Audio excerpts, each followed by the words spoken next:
Our final speaker is a postdoctoral fellow at the University of Toronto and CEO of Braze Mobility. Pooja has completed doctoral and postdoctoral research in robotics and assistive technologies in British Columbia and Ontario, gaining almost a decade of experience developing and testing smart wheelchairs that could help prevent collisions and provide navigation assistance. Please join me in welcoming Pooja Viswanathan.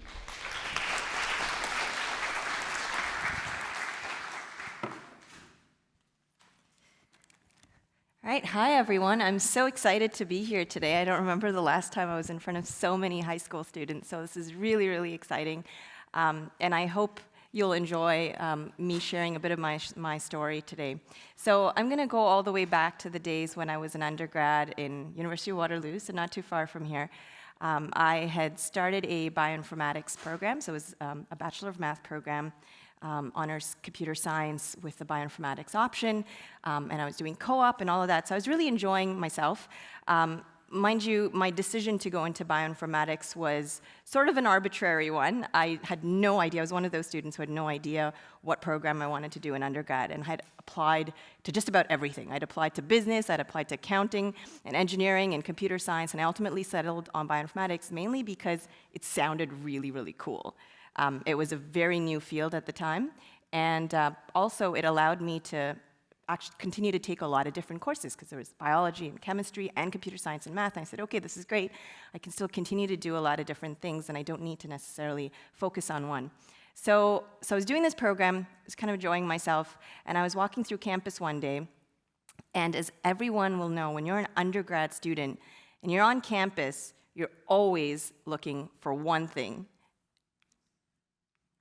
and that's food. And when you're a broke undergrad student, the only thing that's better than seeing food is seeing free food. And so I decided, okay, this is great. I'm going to take a bit of a detour. I think I was on my way to class or something, so I said, no, I'm going to go eat this great food, and it was like a cuisine laid out there for me. So I went and started tasting. For those of you who are familiar with Waterloo, this was what we call the fishbowl. Anyone here familiar with Waterloo? Anyone from the Waterloo area here? Okay, so when you go to University of Waterloo, if you ever do, there's this thing called a fishbowl in DC, and so you can see right through it. So it's kind of like a glass tank that you can see through. And so I went in and started eating all this food, and just as I was about to leave after licking all the good food off my fingers, I decided to actually look around and see what was going on, what this event was that they'd been serving all this free food at. And it turned out that it was an assistive technology seminar. So this was I believe it was a systems design engineering course that had a design project, and all these students were building cool assistive technologies. So there were technologies there for people who were blind, people with mobility impairments. And so I stopped and looked at this and thought, this is really cool. I'd always had a passion for technology, and that's sort of why I also went into computer science. But I also liked the health aspects, which is why I went to bioinformatics. But one thing that I felt that I really wanted to do was actually build tangible things where I could see impacts right away on quality of life for people. And I thought, you know what, this is actually a great combination of all of those interests that I have. So I said, okay, let's explore this field of assistive technology. And so I went around, started networking, met with a lot of professors that were in this area, and ended up at the Intelligent Assistive Technology and Systems Lab at the University of Toronto. So I went there, and I was looking for a summer internship at this point. I was just wrapping up my degree. And there were two projects going on in this lab. So the one on the left was what was called a coach project. So this was a camera that would be installed in the bathroom that would be watching older adults with dementia washing their hands. Now, as some of you might know, people with dementia often forget things, so they might forget steps in a task like hand washing, which is actually fairly complex, because you got to get the soap, you got to wash your hands, you got to remember to turn off the tap.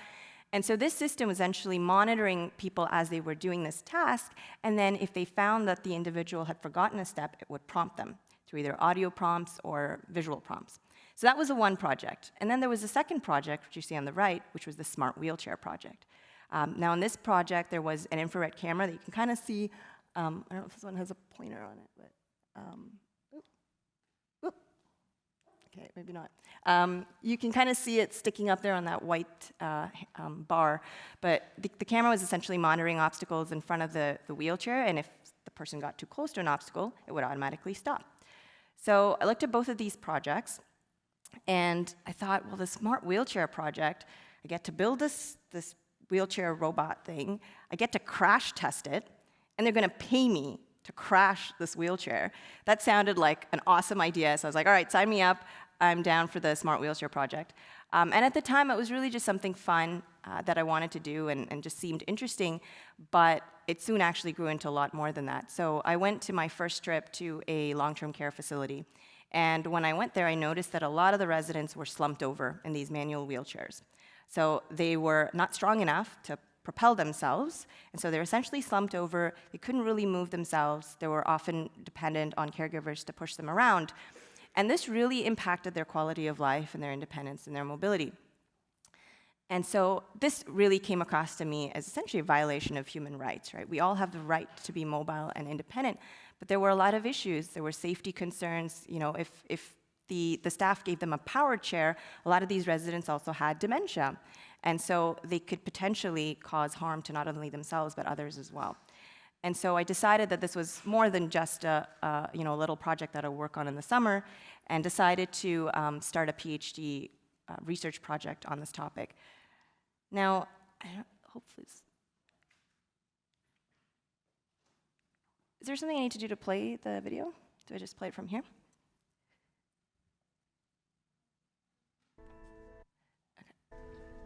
So this is a capture of a real-life incident. This was a resident in Vancouver who was driving a power wheelchair and how he hated going to the grocery store. And because this is what actually happened. So this was an unintentional capture. There was a videographer following him around in the grocery store, and as you can see, as he was backing up, he didn't realize his chair caught the grocery shelf, and the whole thing just toppled over. And he's not alone in this. In fact, we've heard since then a lot of wheelchair users who face very similar issues. And so you can imagine the embarrassment and the loss of dignity. So all of this really inspired me to do my research. And so I flew off to beautiful British Columbia and went to the University of British Columbia there to start on this project. So I started in 2006, and it took me about 4 years to build what you see here. So this was a prototype of a smart wheelchair. It's got a camera in the front, a stereo vision camera, so it works just like the eyes. It tries to figure out how far things are, but it was also creating maps of the environment. So just like GPS, which doesn't actually work too well indoors, this project essentially would involve the wheelchair being able to map the whole environment, being able to detect obstacles, and so if a person got too close, it'd be able to stop, but it'd also be able to prompt the person if they got lost. And so I went on to test that in this crazy maze setup that I made. So there's a bunch of boards there, and really what it is a maze where each user had to go from the back of the maze all the way out to the front and avoid all these obstacles along the way. And we're really looking to measure the difference between using my system and not. And so what you're seeing here is sort of a graph. The middle section is where my system's activated, and the outer two are where the system's not activated. And what you're seeing on the y-axis is the number of collisions. So as you can see with the system, people had a lot lower collisions than they had without the system. And we showed similar results for how quickly people were getting to the goal and all of that. So this was all great. And it was a proof of concept, but there were a few lessons that I learned from this project. So the first thing I learned is throughout the study, I was mainly collecting numbers, right? We were collecting numbers, crunching numbers, looking at number of collisions, looking at distance to the goal. But what I realized was numbers don't actually tell the whole story. We didn't have a very good sense of how people felt in these chairs, whether this was the kind of technology that people actually wanted, whether it would impact their lives. The other lesson that I learned was, it took me 4 years to develop this prototype, but I didn't actually engage with my users until that testing stage when I went into that maze. And so there was a lot of feedback that I got at the end of it that really would have been great to know right off the bat. And now I didn't have a lot of time to incorporate those results because I was pretty much at the end of my PhD research, and my professors wanted me to graduate and submit my thesis and move on. So it was a challenge because I'd learned all this great information, didn't quite know how to incorporate it. And the last question, which was the scariest thing for me, was where do we go from here? So what I'd showed was a proof of concept, and that technology like this could really impact people's lives. But with a lot of research projects, at the end of a project, the prototypes just end up getting shelved. Sometimes there's another student who might pick it up and sort of make some changes or add to it or maybe take it in another direction. But a lot of the times, research does end up staying in the lab and never actually gets out into the real world. And so that I was not okay with. And so I came back to Toronto to see what the options were and what I could do to take this kind of idea to market. And so over here, I came back, I started as a postdoctoral fellow, and then I started engaging with all of the people there in the community. So there was Toronto Rehab Institute, there was the Accelerator. I'm part of the Impact Center Accelerator now, which is a campus-linked accelerator. So for those of you who don't know what an accelerator means, it's essentially an area that promotes startups. So you get a lot of startups that are supported in that sort of environment. So for us, we actually even get free hardware prototyping resources, so things like laser cutters and 3D printers and so on. So I was part of this great ecosystem, and I really want to take the idea to market, but it became very clear that if I needed to do that, I had to start a company. And I knew nothing about starting a company.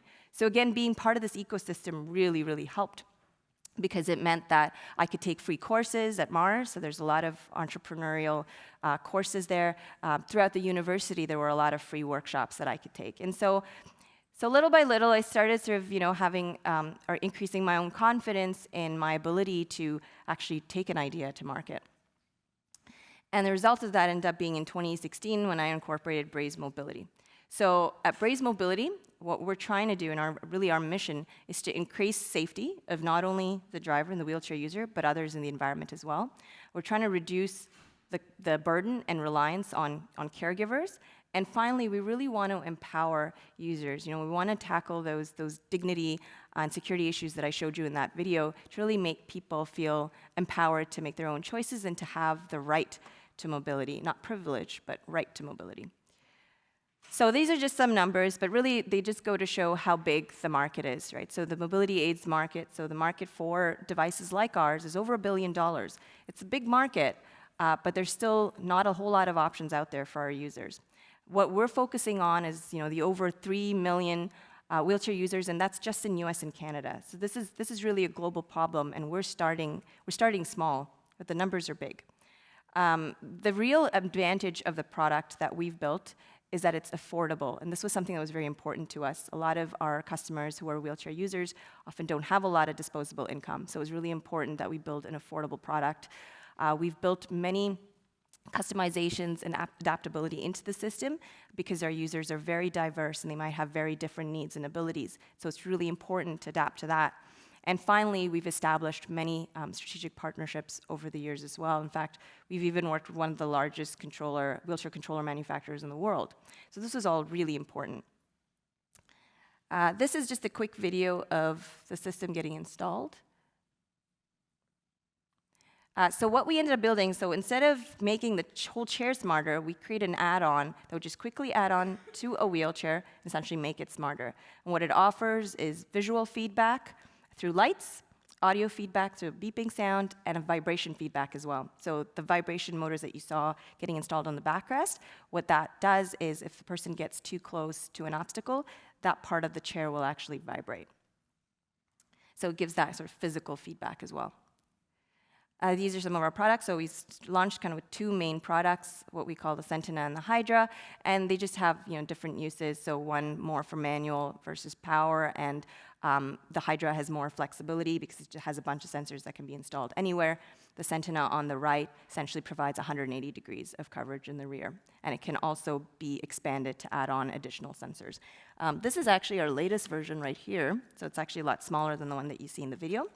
So this is the Sentina product, and we have these tiny little sensors that you see with the Hydra that can also be expanded with the Sentina, and it provides this different feedback. In fact, if I can hook it in quickly here, I can show you what it does. So I've turned off the audio feedback just so we don't get a lot of beeping here.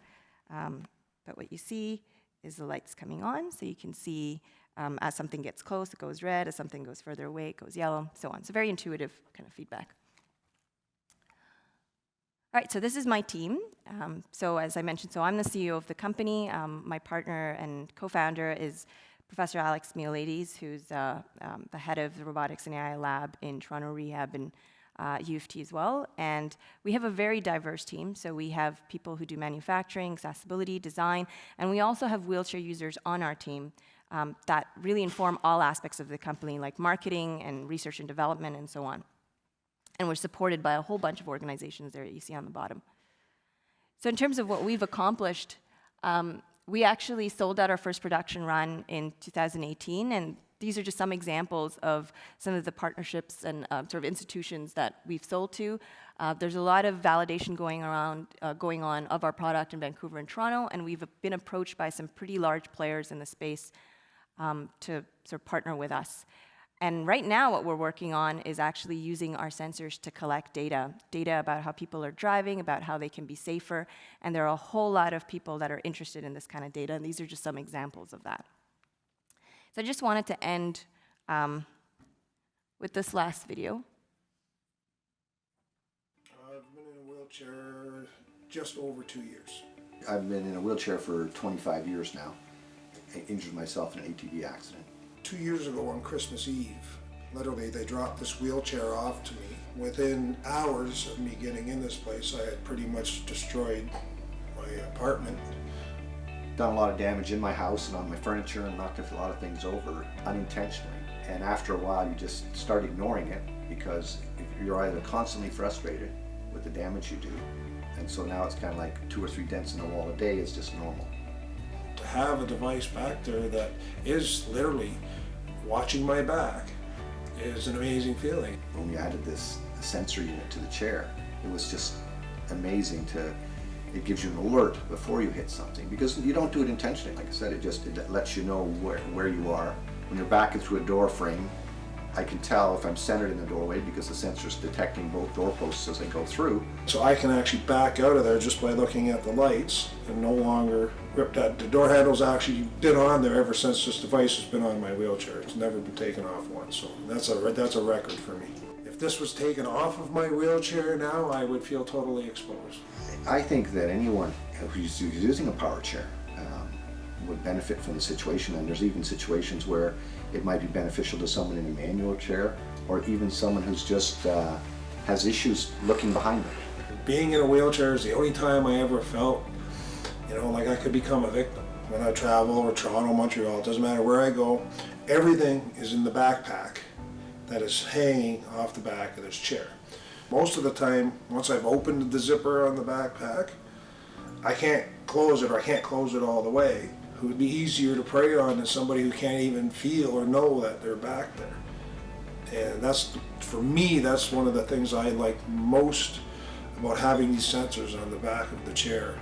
And I think this would be a huge confidence. It is for me, and I believe that it would be for a lot of people who just do not go out because that security issue and that dignity issue, where any device that gives you a piece of your dignity back and makes you feel a little bit more secure in your surroundings, well, that says it all to me right there.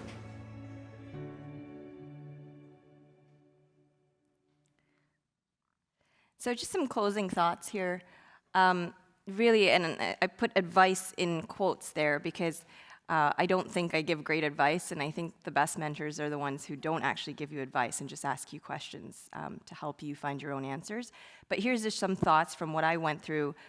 What I find is, and especially as someone who just had a lot of interest and didn't really know a lot of times what I needed to be doing, I think one thing that I found really useful was to find other people that were doing things that I thought I'd like to do.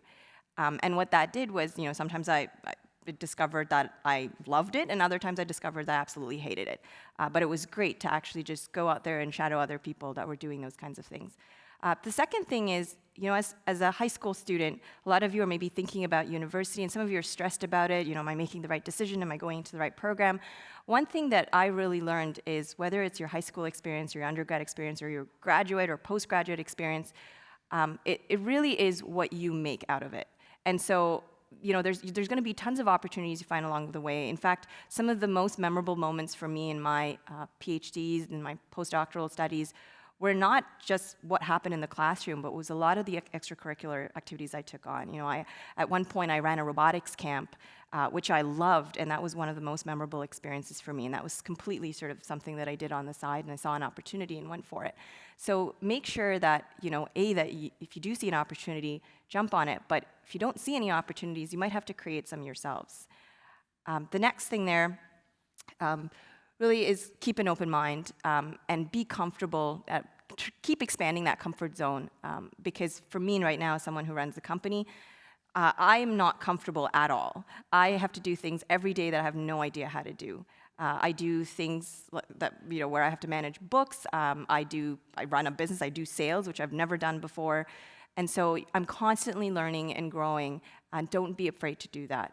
Be willing to step out of that comfort zone and learn new things. And finally, have fun, because that really is important. And it really isn't about the destination. It is about the journey. So keep having fun, and I wish you all luck, the best of luck in whatever you guys choose to do. Thank you.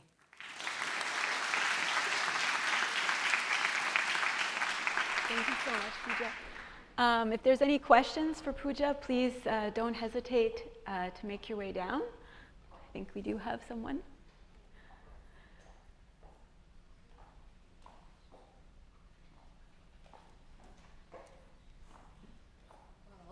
I was going to go back to my seat, but I found your topic very interesting anyway, so I might as well ask a question while I'm here.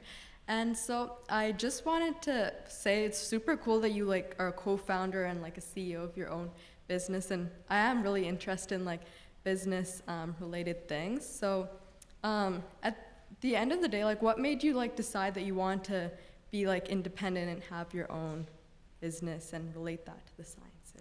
Yeah, so to be very honest, I don't think if you'd asked me, even 5 years ago, I don't think I would have said that I would ever own my own business. It wasn't really, the goal for me was never to be a business owner. The goal was really to solve a problem. I was very passionate about the problem I was trying to solve, and it was very frustrating when I finished my PhD and I realized that there was still no company solving that problem. And it was sort of more, I didn't see another option. If I wasn't going to come up with a solution myself, I didn't see anybody else would.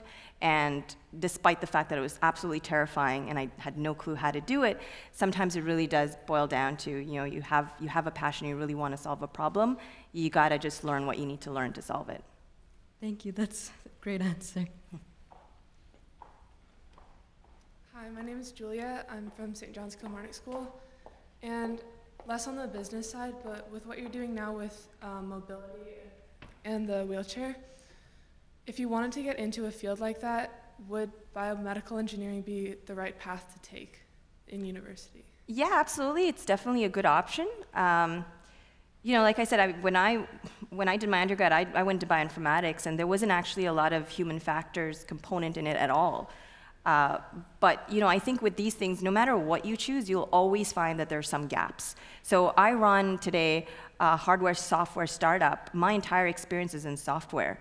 I had no hardware experience. And so to create the first prototype, I actually had to go out and learn, through YouTube videos, through other sort of hardware engineers that were in the lab, and then ultimately, ended up hiring people that could fill that gap so that I didn't have to learn everything myself. So really, I think, so in answer to your question, I think it's a great option. I also think that there will be, even if you do take that route, there will invariably be gaps that you still have that you will need to fill. And so I generally suggest don't stress about it too much. If you see a program and you really see that there's, that it's something that you're going to learn some skill sets that you think you want to pursue later on, go for it, but don't also let that limit you, because you might finish that and realize that you don't want to do that at all and you want to do something else. There's still plenty of opportunity to go and learn new skills as well. So go for it. Don't be too stressed out about it, though. Okay, thank you. Hi, my name is Hazel. I'm from St. Mary's DCVI, and my question is just basically about how you found the social aspect of everything. So you're your own business owner now and everything, but high school, I'm assuming you must have been very academically focused and all that sort of stuff. So when did you, or how did you learn how to speak in front of people and how to communicate with others and be your business owner and that kind of thing? That's a really interesting question, because a lot of people wouldn't realize this about me, but I'm actually very introverted. And I think it's also, the term introvert has been largely misrepresented. But I don't necessarily enjoy going out and being the first person talking. I don't enjoy the spotlight, which is ironic because I'm in the spotlight today. But I think there are a lot of things that you don't realize where you pick up skills. So I actually am a trained musician, and so I grew up performing on stage. So maybe that had something to do with it, where, again, thanks to my parents' encouragement in that area, I did get used to performing on stage, singing on stage, and I did do a lot of public speaking. So I did Toastmasters, for example, which is, for those of you who know, is actually also a great organization. So if you're afraid of public speaking, that might be a great route to go. But I think with a lot of things, a lot of these social aspects, I would say didn't necessarily come from the education in the classroom. It really came from interactions, came from friends, like friends who were really confident and spoke in ways that I really admired, and then you start emulating them, right? And I think all of that is really important. So in terms of speaking and that kind of thing, I think, I never really learned how to speak in a classroom setting, but I think Toastmasters and performing and sort of mirroring those skills in my friends definitely helped. Awesome. Thank you. And I just wanted to say to everybody else who spoke today, all of you wonderful scientists, it's awesome that you guys are all so good at speaking in front of people and just have that social skills too.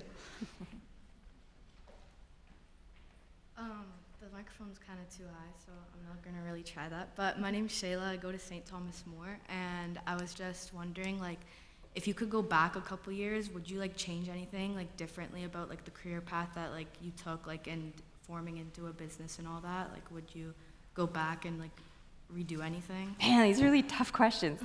I think there's always things that you wish you did differently. But at the same time, I think I am where I am because of a lot of the choices that I made and a lot of the mistakes that I made. If I hadn't gone through, a lot of people ask me, well, you started this business, did you really need to do a PhD program to do this? Maybe not, but there were so many things that I learned throughout my PhD program. There's so many skill sets that I learned, but also, like I said, things that outside of that. So as a postdoctoral fellow, for one of the main things I had to do is apply for grants, right? So a lot of people know as an academic, you often have to apply for government grants to get funding for your projects. That really helped me with raising funds for the company. Because again, I've had to apply for a lot of money for the company to governments. And so sometimes, it's not really obvious to you, but you do end up having a lot of experiences along the way that really do guide where you end up. So I don't know that I would have really done too many things differently. I think I would always wish that, I kind of wish that I also had more experiences learning about some of the social aspects, so learning about long-term care facilities, for example, and how people live in long-term care. I didn't know that until pretty much the end of my undergrad degree. So in that sense, I think just getting out more into the real world and interacting more is always a good idea. And then you never know what you might pick up, and I think that's where you also might discover your calling sometimes, right? Because you might see something, you might see a problem, or you might see, some sort of human right that's being violated, and you might decide that that's what you want to work on for the rest of your life. So I think just getting out and not staying in a bubble, because that happens a lot, especially when people go the academic route. There is that danger that you're in a lab and you're in that academic environment and you lose track of what's going on in the real world. So I'd say always stay grounded and always stay connected to the world.